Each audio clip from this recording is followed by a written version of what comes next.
Assalamualaikum warahmatullahi wabarakatuh. Video kali ini kita akan melanjutkan penjelasan tentang aktif pasif kemarin.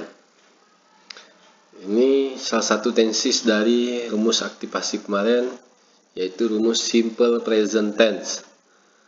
Simple present tense is used to express our daily action that are habitual or repeated. Jadi, simple present tense ini digunakan untuk mengungkapkan kegiatan yang biasa dilakukan atau secara berulang.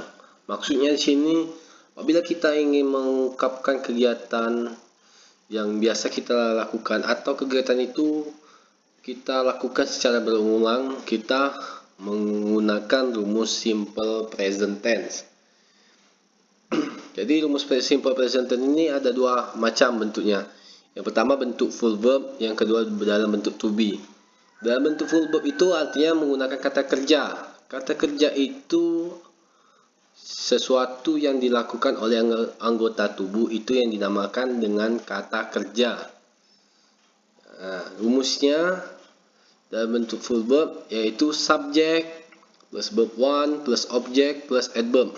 Adverb ini adalah kata keterangan waktunya yang menjelaskan bahwa kejadian itu adalah kalimat simple present tense. Ini rumus dalam bentuk positif. Dalam bentuk interrogatif atau kalimat tanya, do atau does, jadi dia memakai kata bantu do atau does plus subject plus verb 1 plus object plus adverb. Untuk negatif form atau kalimat negatif, subject plus do atau does plus not plus verb 1 plus object plus adverb. Nah, di sini dalam bentuk to be, rumusnya yaitu subject plus to be plus complement. Complement itu bisa, nanti ada contohnya. Kalau dalam bentuk kalimat tanya, to be plus subject plus complement.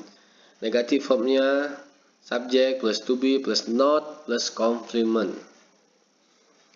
Jadi di kalimat present tense, simple present tense ini menggunakan kata bantu. Jadi kata bantu yang digunakan untuk full verb itu adalah do atau does. Untuk simple present tense yang memakai to be yang dipakai adalah is, am, are. Jadi untuk do, subjek yang digunakan adalah I, you, we, they. Jadi kalau ada kalimat yang subjeknya adalah I, you, we, they, itu menggunakan kata bantu do. Untuk does, kata subjeknya adalah he, she, it. Untuk kalimat to be tadi, is subjeknya he, she, it, or subjeknya you, we, they. I am itu subjeknya adalah I. Untuk contoh, ini kok contoh dalam bentuk full verb. I go to school every day. Jadi I ini ada subjek, go ada verb 1 yang tadi, to school adalah objek, every day adalah adverbnya. Untuk kata bantu ditambah dengan do di depan, di awal. Jadi do I go to school every day. Itu negatif form, I do not go to school every day.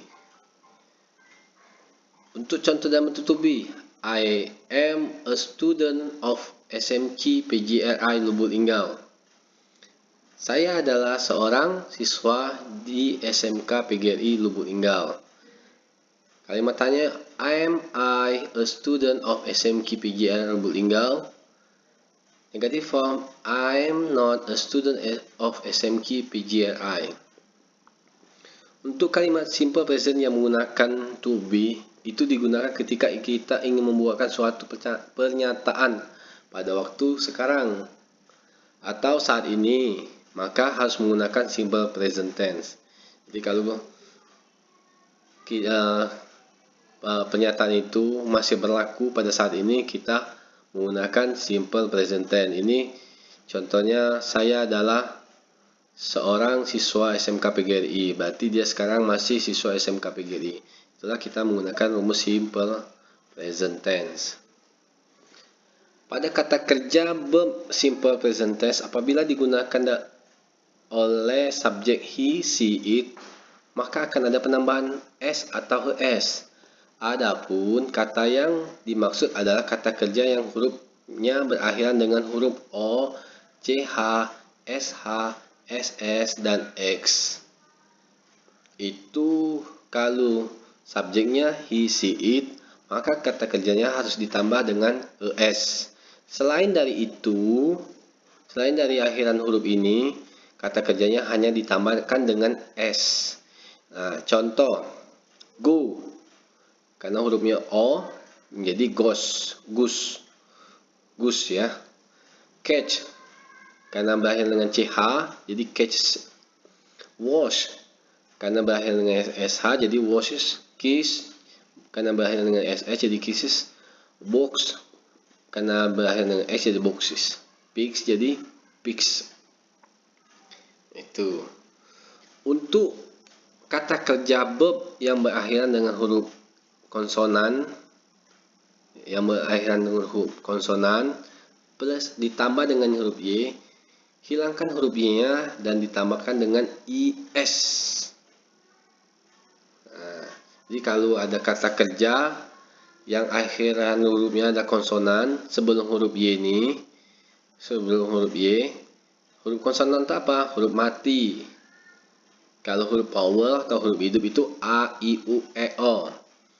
Jadi y-nya berubah jadi i ditambah dengan es. Contoh, carry, jadi carries. Study, jadi studies. Worry, jadi worries. Marry, jadi marries. Sedangkan untuk kata kerja yang berakhiran dengan huruf y, huruf vokal plus y, ya. Huruf vokal tadi tambah y, cukup tambahkan s. Jadi apabila kata kerjanya sebelum huruf y itu adalah huruf vokal, contoh a, i, u, e, o tadi, a, maka kata kerjanya hanya ditambah dengan s. Seperti ini, play jadi plays, say jadi says, enjoy jadi enjoys. Contoh, my yang tambah es tadi, contohnya, my brother does homework every day. Ini kata dasarnya adalah do.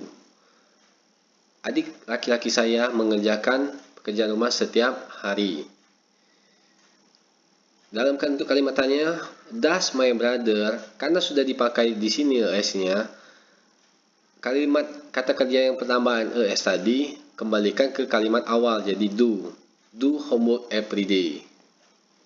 Negative form, my brother does not do homework every day. Ini contoh dalam yang huruf y yang ditambah dengan s. Siti studies English every day. Karena Siti ini adalah sama dengan huruf C dengan pronoun she, subjek she, maka study tadi diganti i tambah s. Jadi Siti study English every day.